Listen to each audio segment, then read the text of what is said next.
Assalamualaikum warahmatullahi wabarakatuh. Kami dari kelompok 4, Psikologi Sumber Daya Manusia, akan mempresentasikan hasil diskusi kelompok kami tentang perencanaan sumber daya manusia. Sebelumnya, perkenalkan nama saya Mariana Laila, ada rekan saya Rizal Deni, ada Mela, ada Hovifa, dan ada Jepri Akbar. Selanjutnya, kami akan mulai presentasinya. Dan yang bertugas, dipersilahkan.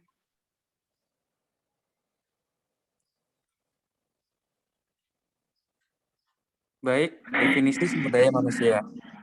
Sumber daya manusia merupakan seseorang yang memiliki sumber daya atau potensi untuk melakukan sebuah kegiatan yang positif, di mana kesuksesan dari sebuah perusahaan dapat dilihat dari peranan SDM itu sendiri. Dan SDM ini merupakan salah satu bidang manajemen yang khusus mempelajari hubungan dan peran dari manusia itu sendiri dalam sebuah perusahaan. Selanjutnya, definisi manajemen sumber daya manusia. Manajemen sumber daya manusia atau HSDM merupakan sebuah ilmu atau seni yang mengatur hubungan dan peran tenaga kerja supaya lebih efektif dan efisien, sehingga nantinya dapat mewujudkan tujuan dari perusahaan, karyawan, dan masyarakat.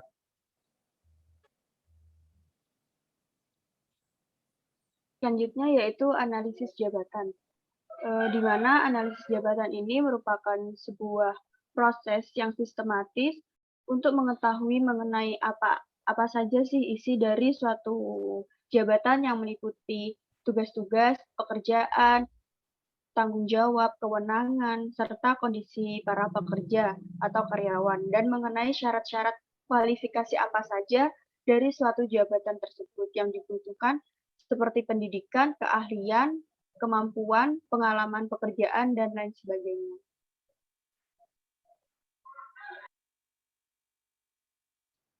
Yang selanjutnya ada tujuan dan manfaat dari perencanaan sumber daya manusia. Tujuan dari perencanaan sumber daya manusia sendiri ini adalah untuk dapat merumuskan kebutuhan pegawai, mengembangkan dan memperdayakan pegawai untuk memperoleh nilai maslahat yang optimal bagi individu ataupun pegawai yang bersangkutan, organisasi, dan masyarakat yang lainnya. Dan untuk fungsi dari perencanaan sumber daya manusia,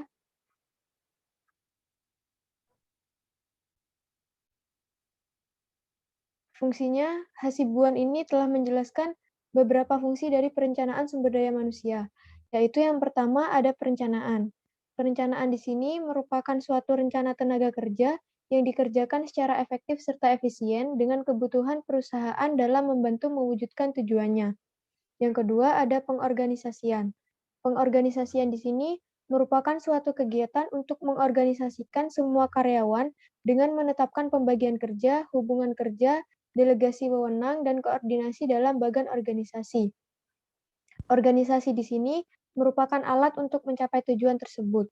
Yang ketiga ada pengarahan, yang mana pengarahan ini merupakan suatu kegiatan untuk mengarahkan semua karyawan agar mau untuk bekerja sama dan bekerja dengan efektif serta efisien dalam membantu mencapai tujuan dari perusahaan. Dan yang terakhir ada pengendalian.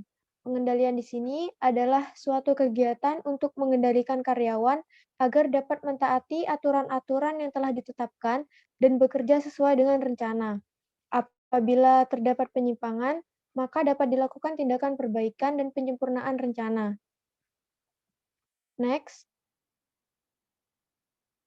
Dari penjelasan analisa jabatan di atas, dapat disimpulkan bahwa analisa ini sangat berperan penting bagi perencanaan sumber daya manusia.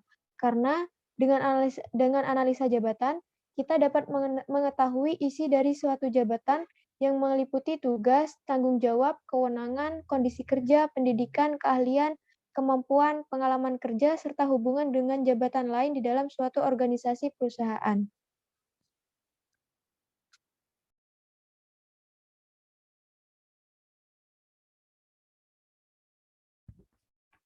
Baik, berikutnya proses perencanaan SDM dalam peramalan tuntutan dan ketersediaan sumber daya manusia. Nah, menurut Sikula sendiri, perencanaan SDM itu adalah proses menentukan kebutuhan tenaga kerja dan mempertemukan kebutuhan tersebut agar dalam pelaksanaannya dapat terintegrasi dengan rencana organisasi. Tadi di atas sudah disebutkan, dijelaskan juga. Nah, jadi perlu sekali dalam sebuah organisasi untuk menyusun perencanaan SDM-nya, karena dalam mencapai tujuan organisasi,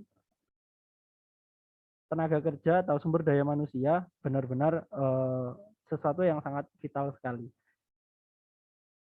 Adapun proses perencanaannya meliputi yang pertama adalah identifikasi sumber daya manusia saat ini. Nah, di sini kita akan mengidentifikasi sumber daya manusia yang kita miliki,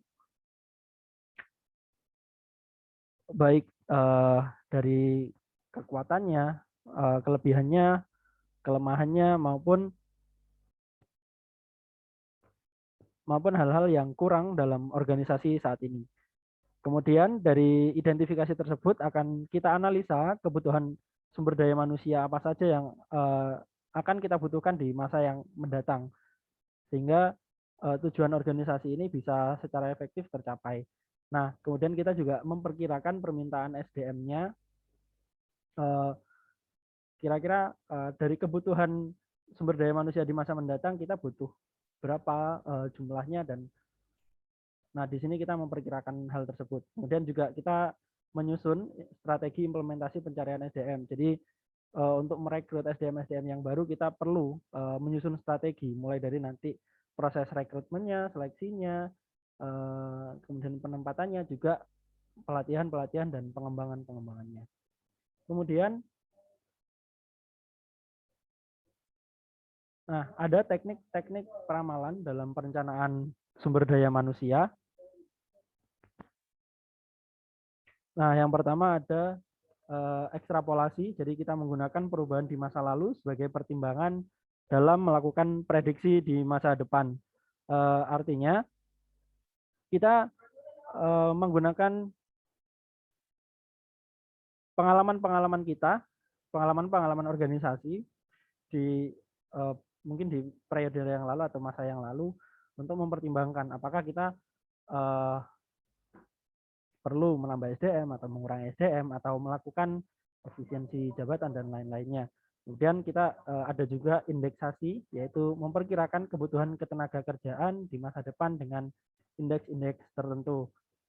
Ada juga teknik analisis statistikal, jadi menggunakan metode analisis ini memperhitungkan perubahan yang mungkin terjadi sebagai penyebab bergesernya tuntutan akan sumber daya manusia. Kemudian ada analisis anggaran, jadi dengan menggabungkan teknik peramalan yang sebelumnya dalam penyusunan anggaran organisasi.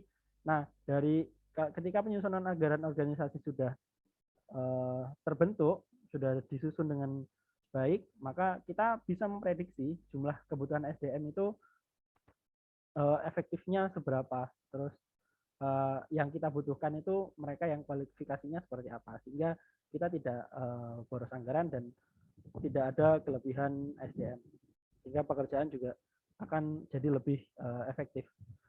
Nah, kemudian ada analisis kegiatan baru. Jadi dalam memperhitungkan kebutuhan SDM ini kita mengambil pengalaman dari perusahaan-perusahaan lain. Nah, di mana perusahaan-perusahaan ini mereka sudah berpengalaman juga dalam menyelenggarakan kegiatan atau pekerjaan sejenis gitu. Kemudian ada rancangan berbasis komputer, jadi memprediksikan perencanaan SDM itu juga kita menggunakan serangkaian rumus-rumus matematika untuk mengukur kebutuhan SDM di masa depan. Nah, teknik-teknik ini bukan semuanya kita gunakan, tapi hanya kita pilih salah satu saja, atau kita bisa mengcompare 2 atau 3 teknik dalam sebuah perencanaan SDM.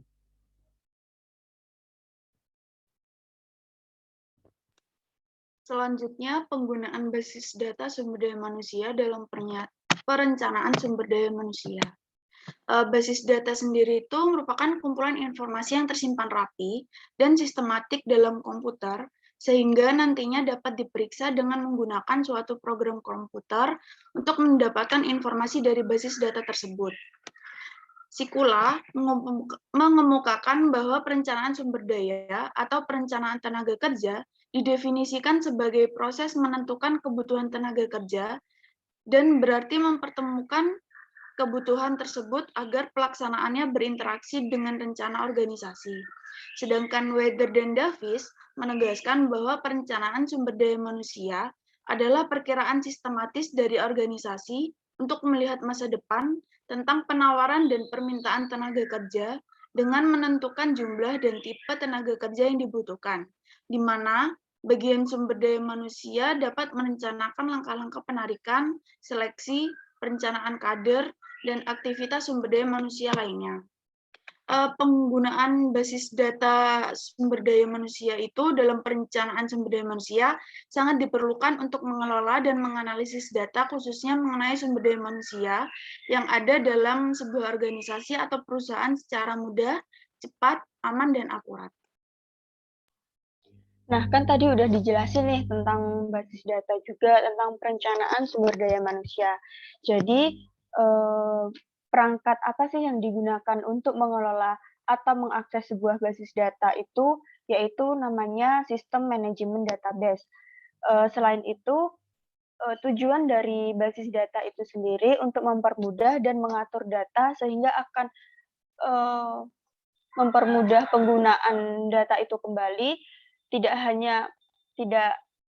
hanya ada redundansi dan menjaga konsistensi data, serta dapat mengatur dalam pemilihan data yang sesuai dengan fungsi dan jenisnya. Selain itu, terdapat manfaat dari penggunaan basis data, di mana mempermudah dan mempercepat dalam pengambilan sebuah informasi dapat digunakan oleh banyak user dan banyak aplikasi lain. Selain itu, dapat juga mengontrol terhadap data yang cukup banyak keperluan dengan satu tempat saja. Walaupun basis data itu digunakan oleh bersamaan, tapi tidak perlu menyediakan tempat penyimpanan di berbagai tempat, hanya cukup dengan satu ruang saja. Kemudian dapat menjaga keakuratan data secara baik dalam pemasukan ataupun penyimpanan sebuah data, serta dapat membackup data, memilih data yang mana saja yang masih diperlukan untuk disimpan di tempat lain. Dapat menjaga keamanan dengan memberikan password untuk membatasi orang yang mengakses. Selain itu, data ini juga merupakan perkembangan teknologi sehingga penggunaan tidak perlu mengurusi penyimpanan data, hanya perlu mengatur invest untuk penggunaan. Jadi dalam proses sebuah manajemen, titik awalnya yaitu sebuah perencanaan. Sebelum kita melakukan pengorganisasian, pengarahan, pengontrolan, sehingga tidak dapat dipungkiri dalam perencanaan sumber daya manusia itu sendiri memerlukan penggunaan basis data untuk mempermudah baik itu dalam penyimpanan data maupun mencari data.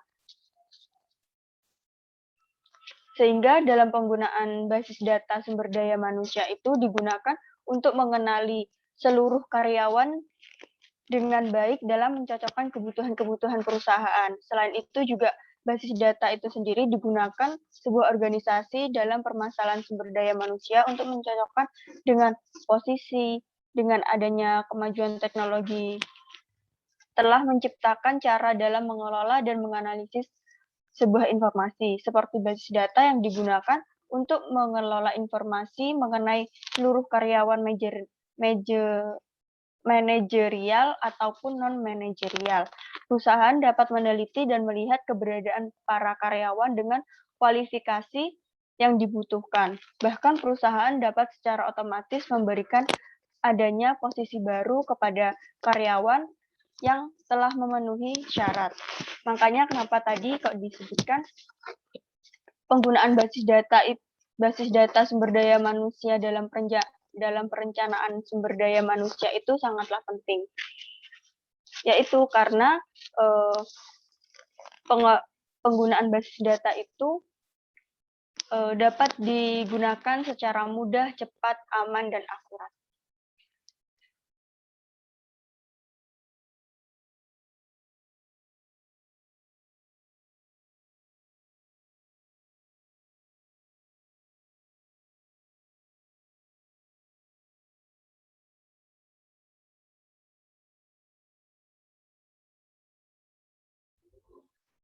Baik.